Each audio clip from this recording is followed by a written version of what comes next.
All right, good morning, everybody, and thanks for joining us for this boat around to check out the mooring field, sponsored by Michael Stewart, PE. For all your engineering needs, call Michael Stewart, one of the premier designers in the area.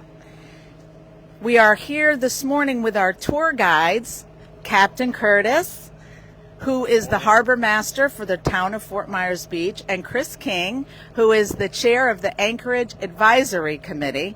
And we're going to start here at the dinghy dock and with the upland facilities, and then we're going to go out on the boat, and you're going to hear all interesting facts and see a bunch of great stuff all about the mooring field. So you guys go ahead and take it away. Alrighty.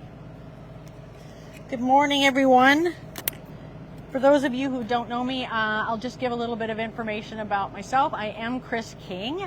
I am married to Councilman John King. We moved here in April of 21 full-time, and we immediately got involved in the community. So I am wearing things that represent some of the community organizations that we've supported. We support the Community Foundation. Thank you, Joy Sullivan. We support the Women's Club, of which I am a member. We support the Chamber. I'm an ambassador. I'm also a new member of the Fort Myers Beach Library Board.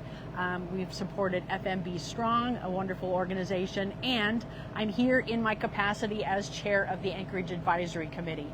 And I was very pleased to be reappointed for another 2 years, so Curtis has to put up with me for another couple of years on the AAC, but that has been such a joy to learn about our mooring field, to learn about marine operations, to work with Curtis and the other staff. So Curtis Ludwig, our Harbormaster, you've been here a little over a year, right? Coming up on a year and a half now. Okay. Yes. So tell us a little bit about yourself and what does it mean to be a Harbormaster? So I grew up on the water. I grew up fishing, and then from there I went into the Coast Guard. I did that for about 10 years, and then after I got out of the Coast Guard, I went into the commercial maritime industry. I was a shipping agent, and I also ran a mooring and launch company for the port of Jacksonville. Then I transitioned over here to more of the recreational boater side of things here in Fort Myers Beach, and took on the role of being the Harbormaster for the town here. So what it means to be a Harbormaster here, I'd say a lot of what we do here is I'm a customer service for the boaters. We are happy to bring in any boaters that want to stay in our mooring field, and we kind of service them with whatever needs that they might need, and we have the upland facilities to make their stay as comfortable as possible for them. Yeah, absolutely. Yeah. So the Harbormaster and your staff report up through marine operations here at the town. Talk a little bit about what's involved in marine operations, and then we'll get more specifically into the mooring field. Yeah, absolutely. So marine operations, that side of the house is we oversee all the coastal waters surrounding Fort Myers Beach.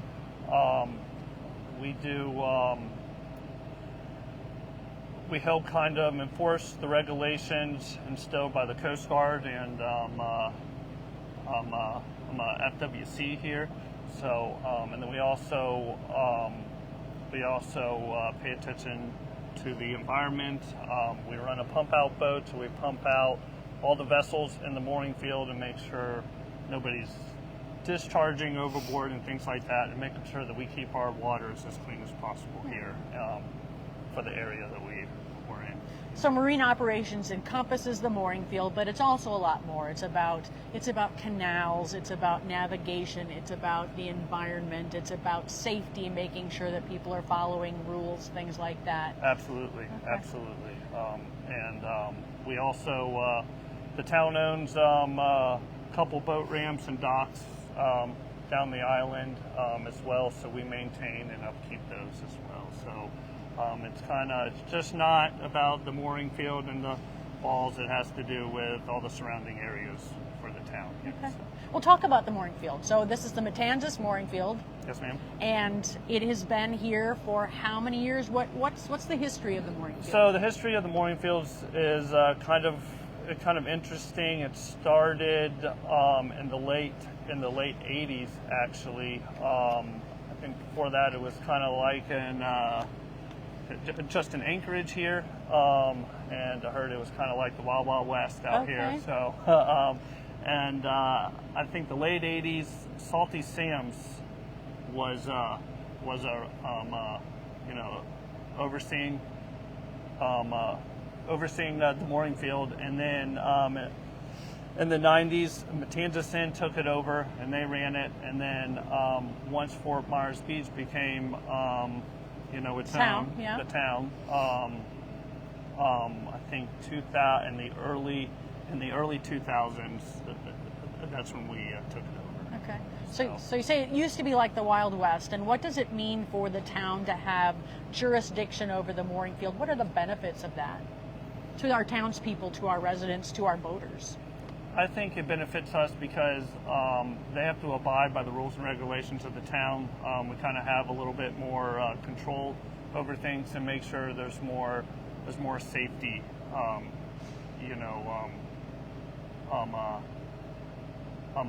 enforced in the town, and so that it's not like they can anchor wherever they want and that kind of thing. So I think, and the benefit of the town is, obviously, it's an asset to the town. It brings in tourism and things of that nature, and I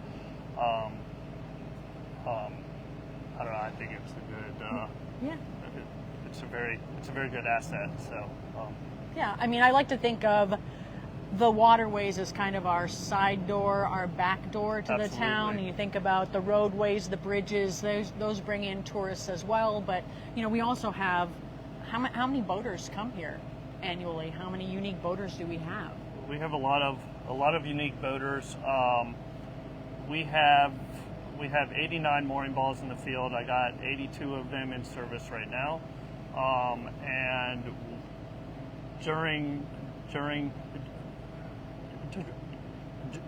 during the season, we have about it's almost full in here. Yeah. And the anchorages will fill up as well and stuff. So I don't know the exact number, but we do bring in a good amount of people and stuff for the town. So.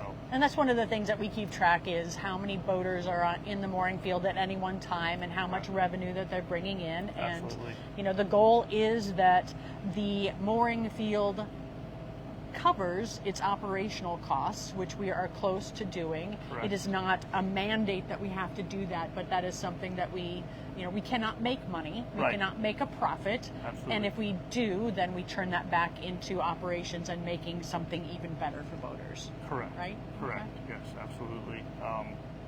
We just want to.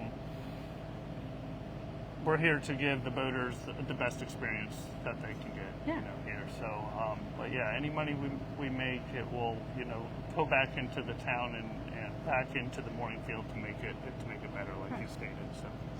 And just tell people, we'll get into all of the specifics about the mooring field once we get out there, but let's start here at the trailer. So This is your operations headquarters, for better or for worse. So maybe talk about what it is today and what we hope to have in the future. So this is really our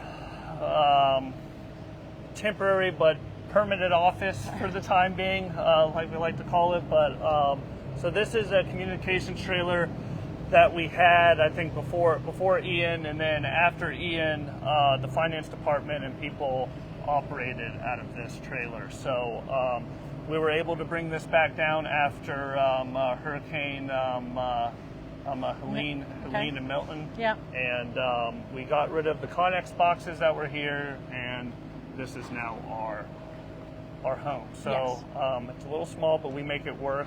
And we actually had this trailer across the street by the Harbor House. We moved it back down here so we can be closer to the dinghy dock, service the boaters, have more interaction with the boaters and everything like that. Yeah. So kind of like being down here. Right. So this is our home. And this is approved to have here because it can be taken off with a truck. Correct. So we it's can mobile. we can back the truck up at any Yep. time. We can get this off the island within like 15 minutes probably. So And at some point, we would like to have something that's just a little bit more permanent. yes, ma'am. Okay. Yes, ma'am. All right. I got a vision for us, Okay. but I know it's going to take some time. Okay. But we can talk about that. I mean, I don't know if you want me to share that or. Well, we'll talk about that maybe later. So why don't we start walking, and we're gonna go to some of the amenities. And as we talked about, we're here down by the water. The dinghy dock is behind us, and there's the operational trailer. And so we're going to show you where the upland facilities are for the boaters.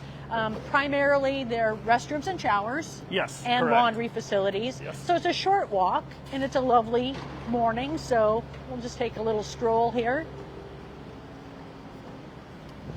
Maybe now you can, while we're walking, you can talk about your vision and So- maybe talk about where the headquarters used to be. I mean, you used to Right. operate out of this building over We used here, to right? operate out of the Harbor House building, which is behind Kim here, and they had that before Ian. I think in the future we would like our own standalone facility with the upland facilities and everything, all in one area. Yep. So that's kind of the vision. We are looking into, state funding and grants and stuff to help Okay, us. look, we're gonna doing the cut through Homer bushes right here. Simpson cutting through the bushes thing. Yep. So right here, these are our bathrooms and showers for the boaters here. This is actually a Matanzas building. We rent these upland facilities from Matanzas. We're partners with them, and they actually help us out a lot Right. with the mooring field. So So there's a lock on there, so Yep. correct, it's a padded lock. So we will give this code out once you make a reservation, and we confirm it, and we'll give you all the codes and everything you need to be able to access. there's two of them. There's two of them, yes, Yep. ma'am. That's number one. This is number two. I don't know if you want to see inside or not, or a quick. Sure. Yeah, they're very Look. nice, very spacious. They change the code often. Oh, nice. Yeah. Very clean. So I will say, after Lehman Milton, I say Milton, the water line was probably up to here. Milton, really? Yeah. Wow. Even for Milton. And you talked about the partnership we have with Matanzas, which has Yes. been fabulous. I'm assuming that as we think future state, we're also thinking partnership for upland facilities, not necessarily something that would be totally on our own, or we would think about partnering with another marina or entity. That is in the works. Yes. Well, I mean, I wouldn't say in the works, but that's something we are open to. Okay, for considering. Sure. Yes. Okay. I mean, for the mooring field, it's just not alone. Like all these surrounding marinas and businesses, we all kind of work together. It's just this is about Fort Myers Beach as a whole, right? So we all want to help each other out, not kind of be like competition, right? So, if I have a boat that comes into the mooring field, I will, I cannot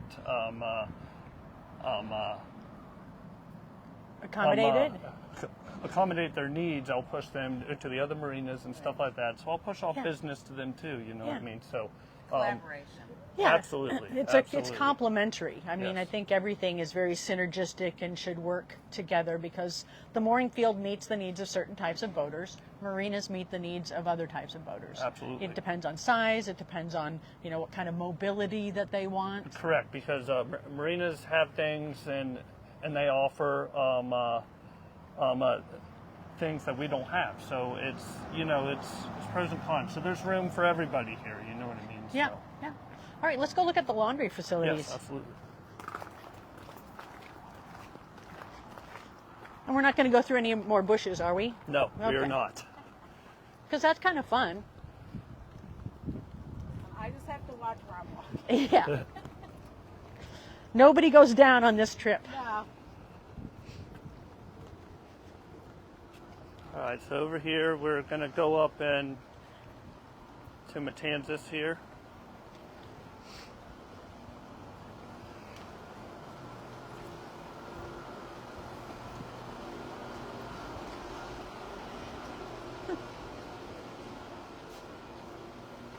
So we have in here, these are the laundry facilities that the boaters can come and use.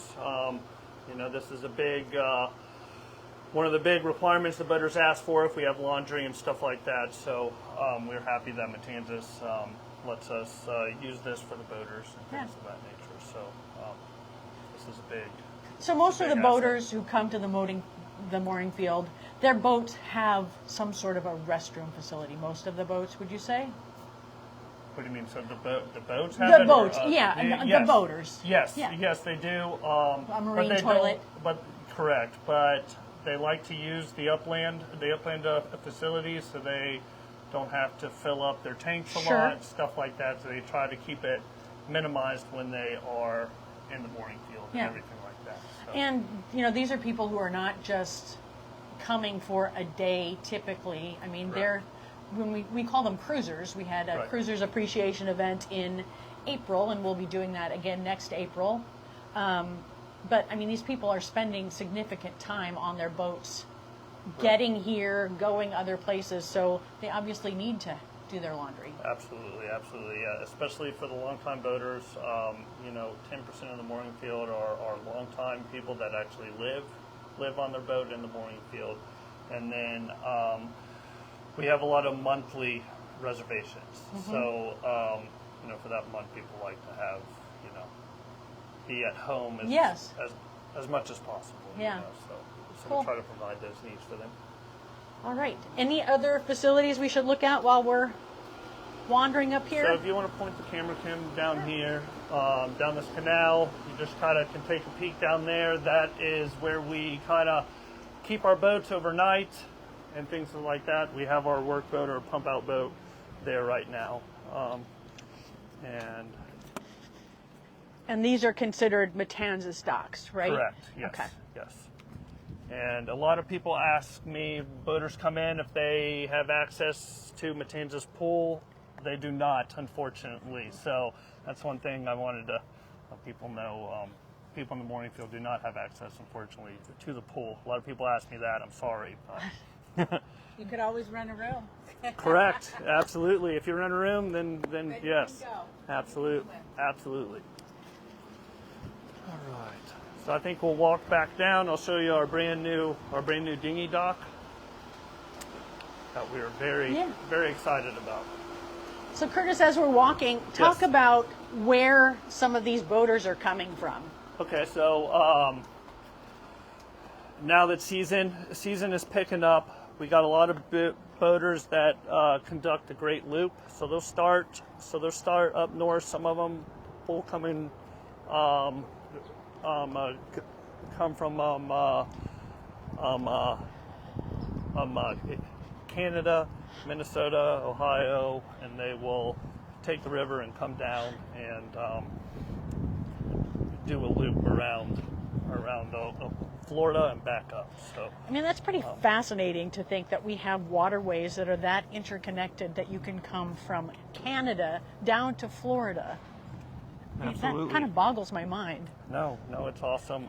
We got a lot of boats coming from the Mississippi as well, and they'll come over and across the Gulf and come over that way. So we got a big 80-foot vessel coming in from the Mississippi. They'll be here at the end of November. So I was setting up everything with that captain this week. So that just gives you an idea of where the boaters come from and how they transit and how a lot of boaters prepare their trips in advance and everything, call ahead and make sure, we have the, that we can accommodate them and everything. So we do appreciate that with the boaters calling ahead, asking their questions, and so we can help them, have the best day possible. So they have a lot of places to choose from. what makes them choose Fort Myers Beach and our mooring field? I think Fort Myers Beach is why a lot of boaters like this here, because we're kind of like a harbor. We're kind of tucked away outside of the Gulf, and it's kind of like a safe haven here. So you're kind of protected with the barrier island and stuff with the offshore winds and stuff. So it kind of makes it for like a little better stay, and plus people like the amenities of Fort Myers Beach, and they really like the town. So I mean, I think that is an excellent point, that people often don't know that this is considered a safe harbor, and we did have boats here during Ian. How did they fare? We had during Ian, so I was not here during Ian, but when I've been told, we had a few boats. What? Oh, sorry. Good morning. It's fine. It is an active dinghy. So we did have a couple boats break loose during the storm and stuff like that. But all in all, this past storm, the past two storms last year, Helene and Milton, I think we only had like 2 boats break free, and it was due to it was on their side. It wasn't because of the mooring ball. Yeah, it wasn't the a system failure. We recommend when boaters come in here and do tie off to the mooring ball, we recommend that you use lines and not like chain. People think the chain is going to, be a stronger line for them, but in reality, it's going to eat through the thimble on the pennant. Once we get on the boat, I can show that. Yeah. And that's what will saw the line and cut you loose. So we like to kind of pitch that for their knowledge and everything as well. Great. But, Are these dinghy boats people's or yours or the town's? no, these are people's personal dinghies, and it's attached to their sailboats. So this is what they use to get back and forth from their boat to the dinghy dock to get to land. How many boats can be on this dinghy dock? It's pretty good size. So we fill up pretty good, especially it's going to get very busy during the season. But I think last year at the old dinghy dock. On the old dinghy dock, we had, I think at one time there was like probably 30, 40 dinghies rafted off on a weekend or something like that. So it gets kind of full, but people use these lines, and they will make them longer so they can push off and squeeze them all in. Yeah. So it works pretty well. But so this is our brand new dinghy dock that we just got built a couple weeks ago. Kelly Brothers did a phenomenal job on this, so we like this dock a lot better. So it's a lot wider than what we had. What we had before was kind of like a piecemeal dock. We got Snookbite was very generous to donate some docks for us, and we kind of created a dinghy dock out of those. So with this dock, it's an actual custom-made dock for this specific area, and this dock all acts as one, floating up and down on the pilings. Before it was 3 docks moving all at correct, and we kind of had them shackled together, things like that. It was kind of a little bit of a mess. So this is a lot safer for our boaters. It's wider. And we like it a lot. So. And we can remove this if there's a storm? We can, absolutely. That's something, because when we were doing the bids, we were considering a concrete dock or the floating dock, and we preferred the floating dock.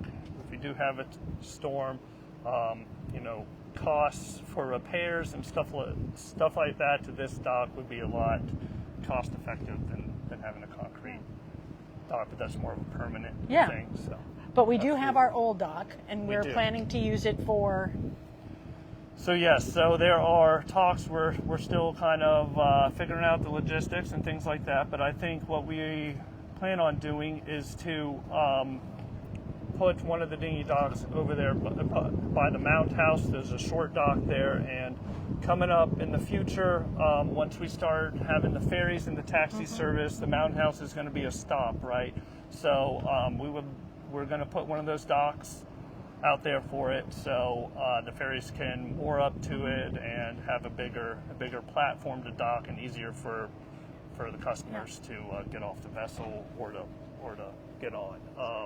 And then also, I think it can be used for the recreational boaters here in the back bay on the weekends. If they want to do something, right, they can go visit the Mound House, so they'll have a place to dock and to go visit that. And so people can do that by water. I think that's a great experience, you know. So, so we have plans. We have to plans. Keep growing and so this thing. you know, if people haven't heard, I mean, there is talks in play about creating some sort of a ferry service on the bay to take people from the south end to the north end to the south end, and just use that. Hopefully it will, you know, cut down on some of the traffic, but it'll also provide a fabulous experience for people who would rather travel by water in a much more peaceful way than trying to fight a sterile boulevard traffic sometimes. Correct. Yeah. You know that I would prefer the boat. Yes, I know you do prefer the boat.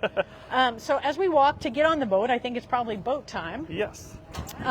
Talk a little bit about how boaters reserve their spots here. What system do we use, and how does that work? Yes, absolutely. So the mooring field is ran by a system called DOCKWA,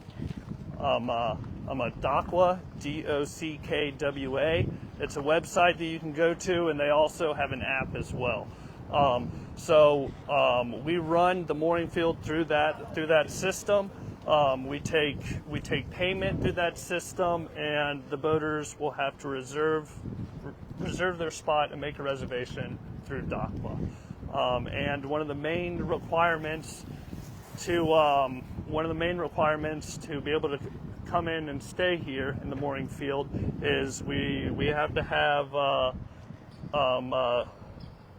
the registration document and your proof of insurance, and we have to have a minimum of 100,000 liability.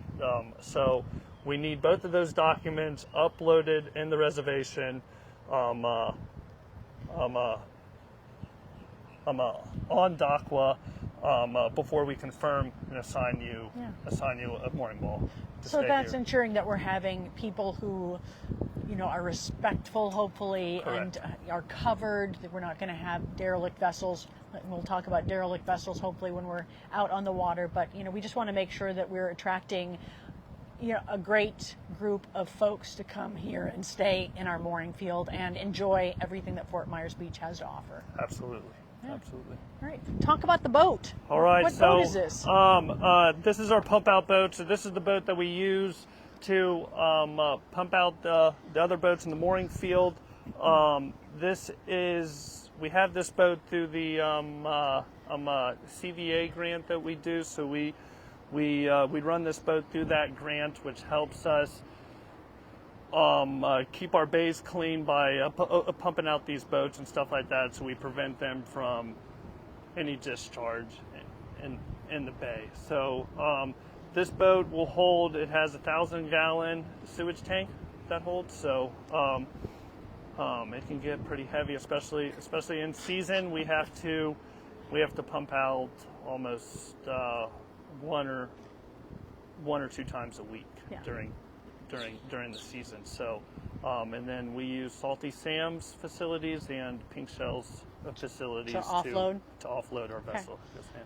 And people who are in the mooring field are required to pump out with you, right? Yes, they are. And then the Anchorage vessels as well. We go and check on them, and they're not required, but we kind of, you know, make sure that they are not discharging overboard. And it's a pump out charge of $5, no more than $5. So. And that's what we're mandated. We cannot charge more than that because of the grant. Correct. Okay. Yes, ma'am. Yes, ma'am. That's a great Yeah. deal. It is a great deal. Well, shall we go aboard? Yes. And Hop who's aboard. gonna be joining us today? So this is Bobby Sodorsky, He's my Marine, one of my Marine operators. He's a 100-ton captain as well. So, and Bobby actually came from the Key West Express, so he has great experience, and he's very familiar with the waterways here in Fort Myers. And I'm going to try and navigate on Yeah, here. yeah, and you're going to show me And get how to my- put this yes. thing. Oh, there we go. What am I doing here? Safety Okay. first. I'll give you a hand since you're holding. Thank you. What am I doing? Okay, I'm going this. Whoop! Oh. Am I doing it right? I got you. Oh, Yep. oh. Be careful, be careful. Just like that. This Yeah, is. it's kind of sad when you go overboard. This Just getting on situation the is boat, fraught with- it's a problem. Sure. Yeah, Now, what's the red thing for? Don't pull that. yeah, Okay. that would be to You'll look like alert Chris you Farley if from, you have Oh, fallen in. that'll Yeah. like blow up. Yeah. Okay. So it's like on a plane. I've fallen and you need to find me, that sort of thing. Talk about your new boat. What boat are we waiting for here? So we are waiting for, it's going to be a 26-foot Scully landing craft. It's a shallow water vessel, but it can also, it's a coastal vessel as well, so it'll be able to run the beach side as well. And it drafts shallow enough so we can be able to get down the canals and in shallower water as well. The bow actually will drop down so we can load equipment, debris, anything like that. It'll have a winch, and it'll also have a davit for us to service the mooring balls, pull them up, clean them, and everything that we have to do to maintain them. So it'll be kind of your new all-purpose boat. This is a very specific purpose boat. Correct. There's a lot of things that this has a very high freeboard, so working closer to the water is it's kind of difficult on this vessel. Yes, that will be the all-purpose boat for the mooring field. We will be using that. That'll be the main boat that we use here. So. Well, I'm hoping we can go out on the water. We could go up to a mooring ball. You could explain the apparatus, and then maybe we can talk about Anchorage.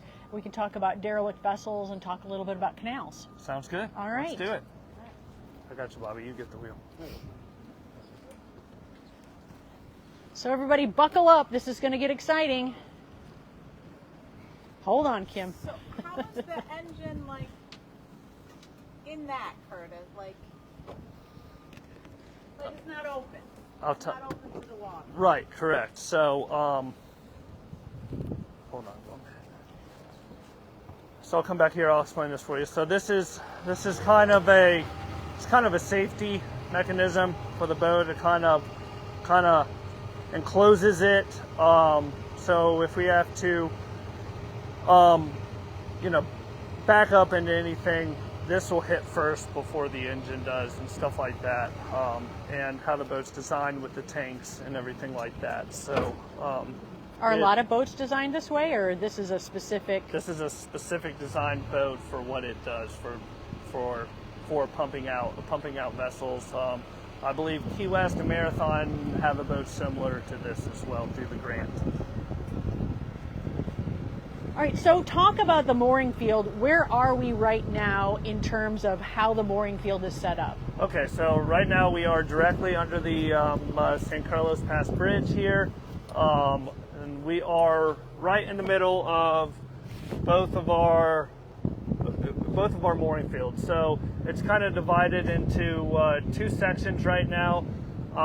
We have the front field before the bridge, and those are for my bigger vessels, vessels with a mast height that is 65 and greater, because the bridge height is 65 foot clearance. And we don't like things hitting the bridge. We do not like things hitting the bridge.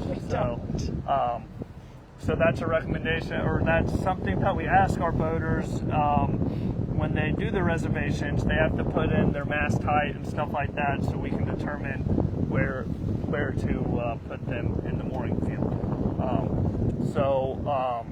Now, if the vessel can fit through the bridge, they will go back here. This is our second mooring field. This is mooring balls 20 through 55, and then we have 56 to 89 past that. there's a channel that runs in between mooring field number 2 and mooring field number 3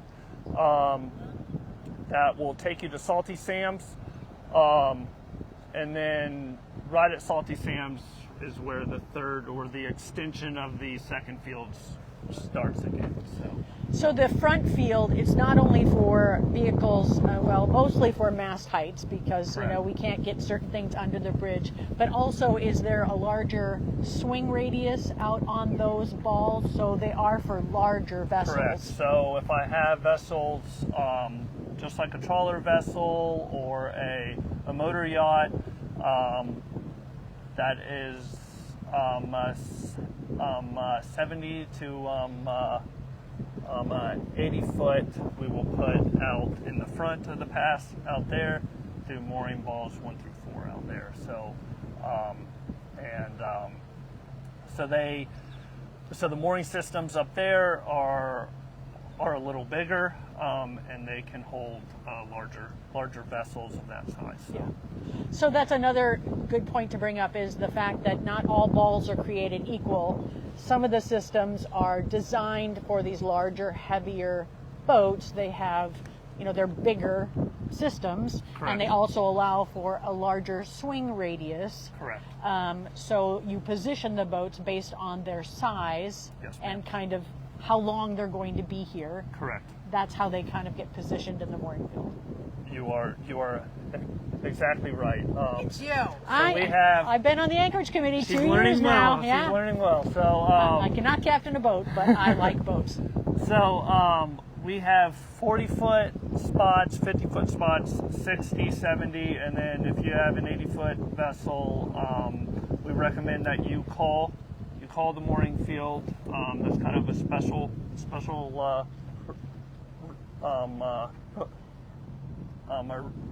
request. Request, correct.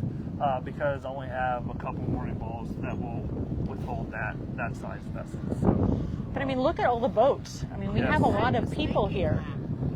It's starting to fill up. We're starting to pick up on reservations right now, so the season is definitely upon us now. So I think by November you'll see us pretty full. You'll see boats going into that third field coming up. So. Now, are some of the boats here just to be here and aren't necessarily inhabited, or are people on all of these boats? No, most people are on all of these boats. A lot of them now, they will actually come and go. Some of them, you know, they'll be here for a couple weeks and then they'll go on a vacation somewhere and come back to it. We have a couple of slips that are just here for storage. You know, the owners will come on the weekends to the boat, take it out, or work on it, or wherever they want. So Kim, you can see the dinghies that are tied up to the boat over there. So those would, and we call them tenders as well. Is that tenders? Is another thing? It's another name for them. Okay. Yes. How deep is the water? We were talking about that earlier. I will tell you the exact depth. It's like 9 foot. Okay. 9 feet. We're coming up on high tide. High tide too. Okay. And there's spots in here where it gets like 11 or 12 at times. So Curtis, we've talked. Oh, good. Can we like show a mooring ball Yeah, here absolutely, and how you actually attach to a mooring ball, Absolutely, we can. or you know, as close as you can get. We'll get right up. All right. Number 39, ladies and gentlemen. Right. 39 in your hearts. We're holding 39. Yes. That was my last birthday, Kim. 39. It's my next. Okay.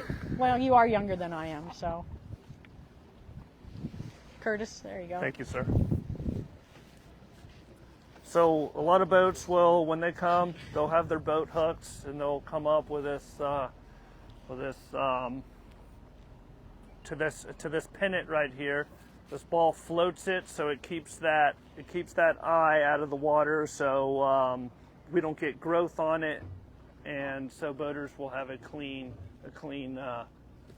connection. Wow. So the little thing, what does the little thing connects to the big thing?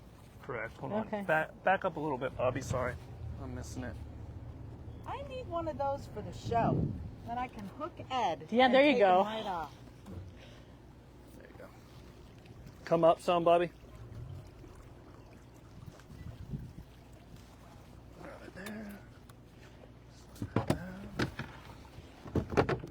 Take our line here. So as you said, it's better to hook up with a line rather than Correct. a metal Rather than chain. yes, we cannot have, due to the engineering specs and stuff, we cannot have hardware on this thimble here, because the metal will kind of wear this down and this will break off, and then the chain will rub the line and cut the line. So we don't want that. This is the using line is the best way to hook up to these mooring balls, and the safest, I should say. And then as you well. do some handy dandy sort of. Correct. And the biggest Knot thing. thing. Yeah, I want to learn how to do all the knots.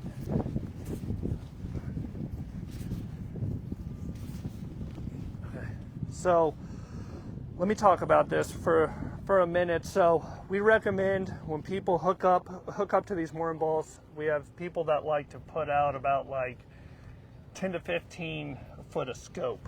Scope meaning the length of line that you have from the thimble and the line running to your cleat, right? So we recommend for the bigger vessels and stuff like that as well, that you suck that ball up as close to the bow as possible. So given about 3 foot of room. These systems are made for the vessels to ride the line, and to actually you want the strain to be on this pennant here. The mooring balls and the systems are rated to be able to hold that. So Okay, dumb question. no, go ahead. You're tying the boat to this thimble thing, not to that floaty thing out That there. So- symbol thing is tied to the floaty Right. thing. So yeah. okay. But it just stays like this, or do you use that to then tie to that? No. So we want you to tie straight to this Thimble. pennant here. So this is called the pennant, the line that goes Okay. underwater to the mooring ball. That is connected to a shackle and a swivel underneath the mooring ball, and then the mooring ball has its line that goes down to the anchor head. That is So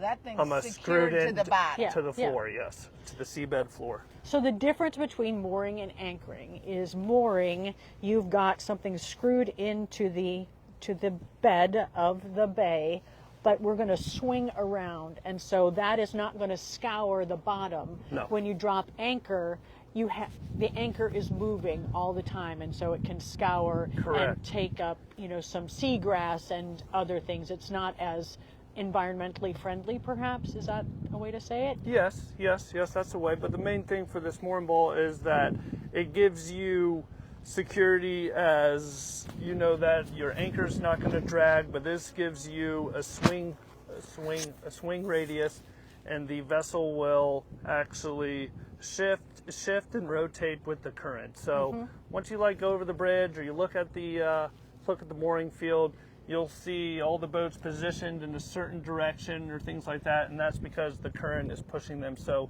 they all kind of react the same here. So nobody's going to be, It's not bumper car boats. Correct. Yeah. Correct. So it keeps the spacing right and everything as well. So also the mooring balls is just a peace of mind for boaters. They don't got to worry about in the middle of the night if they are dragging anchor, or Yeah. the boat's in the mangroves or something Yeah. like that. So people kind of like it a lot for the peace of mind, and they prefer the mooring field rather than the anchorage. So we have jurisdiction over people who anchor in the bay? Yes, a little bit to a certain extent. LCSO Marine Unit and FWC, they are the big enforcers, but we kind of oversee it, and we look out for our Anchorage vessels as well. They are able to use the dinghy dock and stuff like that, but they can't use the amenities that we have, because they're not paying. So they are kind of a part of us, but they are limited to the resources that we Okay. have. You talked about we do have a certain number of people who are liveaboards Correct. who are on the mooring balls, and I think we can have up to what, 10% or 10 10%. balls Correct. Dedicated to that. Are we full with liveaboards right now? Yes, yes, we are. Okay. We are, and we have some people that have been in this mooring field since the 90s and stuff Yeah. like that. So we got a guy, Dave.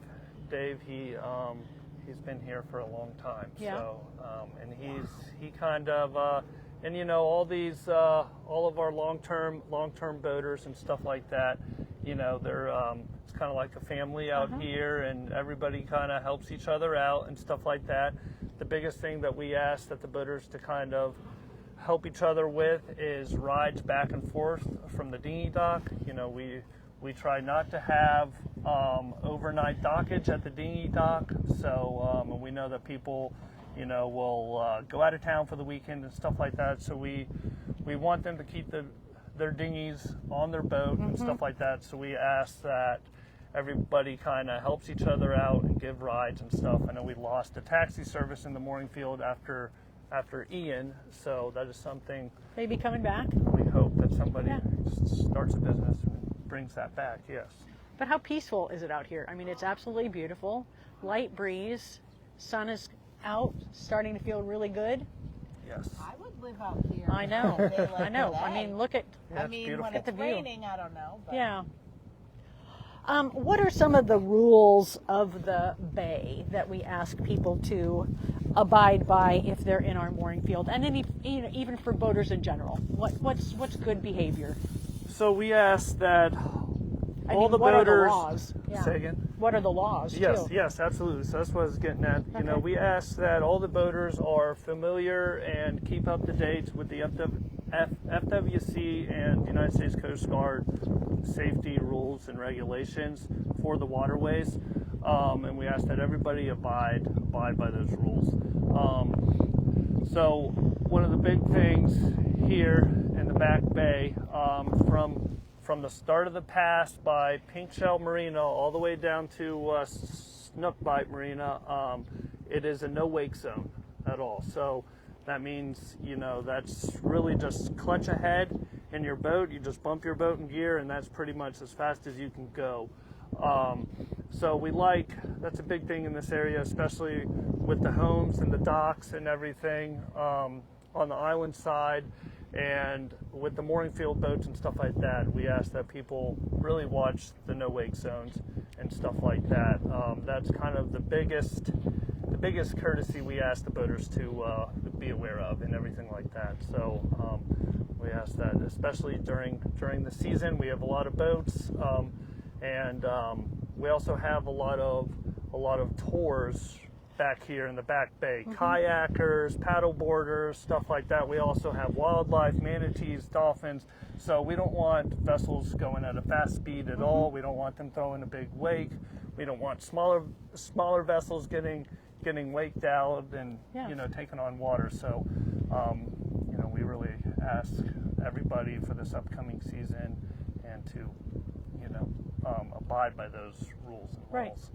And if you're seeing something that seems to be a repeat offender, if you can send some information your way, I mean, people can Yes. help you enforce these things. It's not like, just watch them all the time, but if there could be somebody who just doesn't know or doesn't get it or doesn't realize, so Yes, you do a lot of educating. Absolutely, absolutely. If you see somebody or you want to report an issue, whether that's a boat not abiding by the rules or anything down the canals, debris-wise and stuff like that, I would say the best way to contact us is to email us at Harbormaster at fmbgov.com. Perfect. Should we go look at the mouth of a canal quick, and then you can maybe tell us a little bit about the debris project, Yeah. debris removal Yes, project that just wrapped up? Absolutely. So we'll unhook here. There you go, Bobby. Yeah, Bobby's good. I do definitely want to learn knot tying. I just All right, think Bobby, you're it's free. fabulous.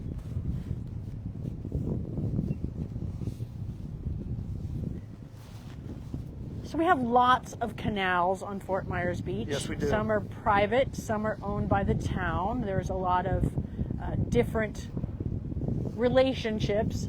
But recently, you and your staff, with some help from contractors, finished a big project. We did. So we did the canal marine debris removal project. We had Florida Marine Contracting come out and do the majority of the work. So our focus was restoring safe navigation to all the canals. So after the hurricanes and stuff like that, there was quite a bit of debris, especially after Hurricane Ian, and we've been in the rebuild stage, right? So Helene and Milton threw a lot of debris in the canals. We're talking construction equipment, stuff like that. Porta potties was a big thing that we pulled out, and along with old docks and things of that nature. That we were pulling out. So, I mean, we've had other dishwashers we've pulled out, refrigerators. I mean, there was some crazy things.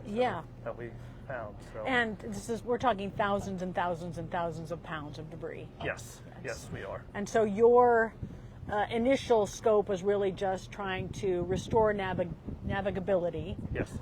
In the future, we're talking about some, more dredging. Correct. And sort of restoring and figuring out what the right depth should be and what it was before. We don't really have that sort of record from before Ian, which is challenging when we want to get some, support money to do this project. So another plus to doing the debris removal project is to start now.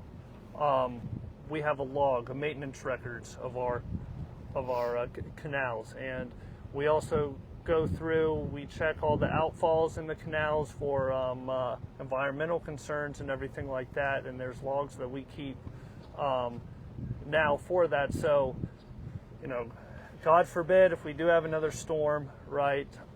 We are prepared to get the help we need to get back in a faster manner and stuff like that, because we are keeping data now and things of that nature. So we have a benchmark which we didn't have before, Correct. which is so important. So, Correct. if we look down one of the canals, what street is this? This is Curtis? This is Virginia and Ohio Street right now. Okay.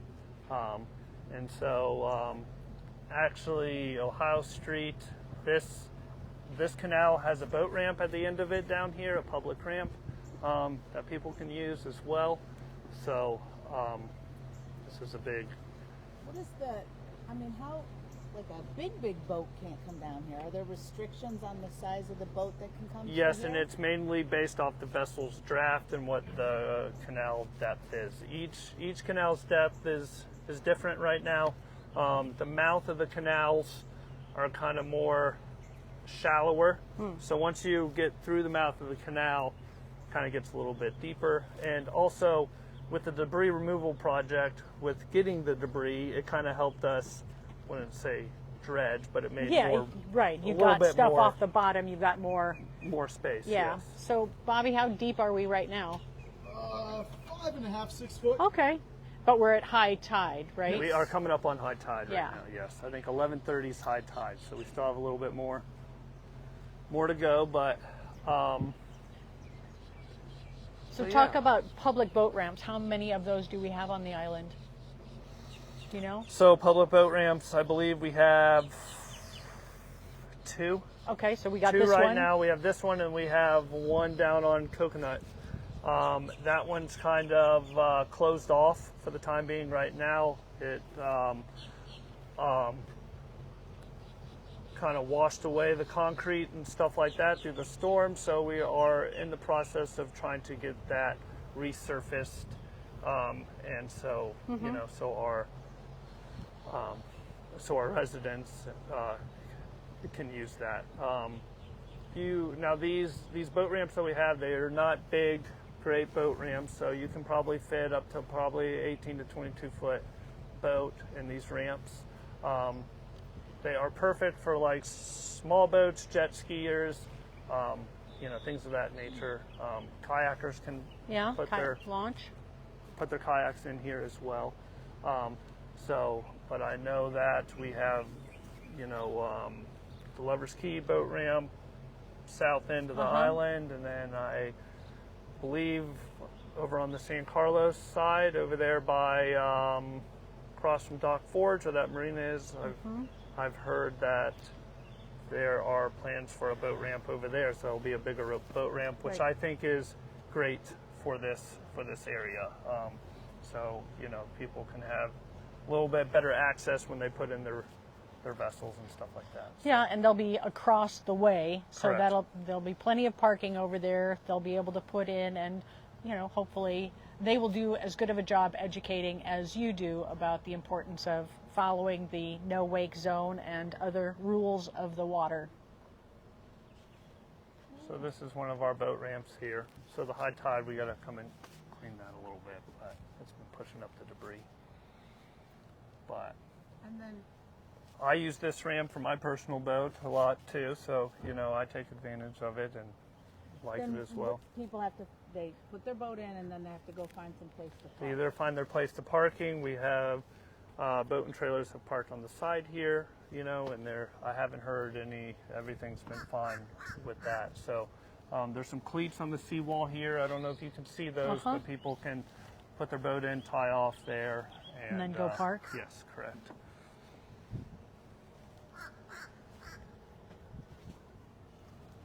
What haven't we talked about? We've talked about a lot of stuff. We have. Now it's on Bobby to do this precision Yes, that's- 97-point hurricane. Yeah, He's I might be able to do it. he's one of the better ones. He's the best. I don't back up. I don't. I couldn't do You it in a don't? car, let No. alone in a boat. No. I like to go forward. That's pretty much how I Right. like to drive the car. I'm not a backer. Bad things happen.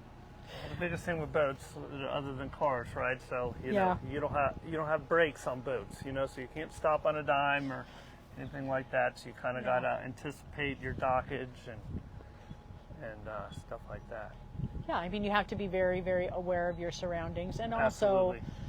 aware of the fact that you've got homes, on a Yes. canal. Yes. You've got homes on the bay. Be polite.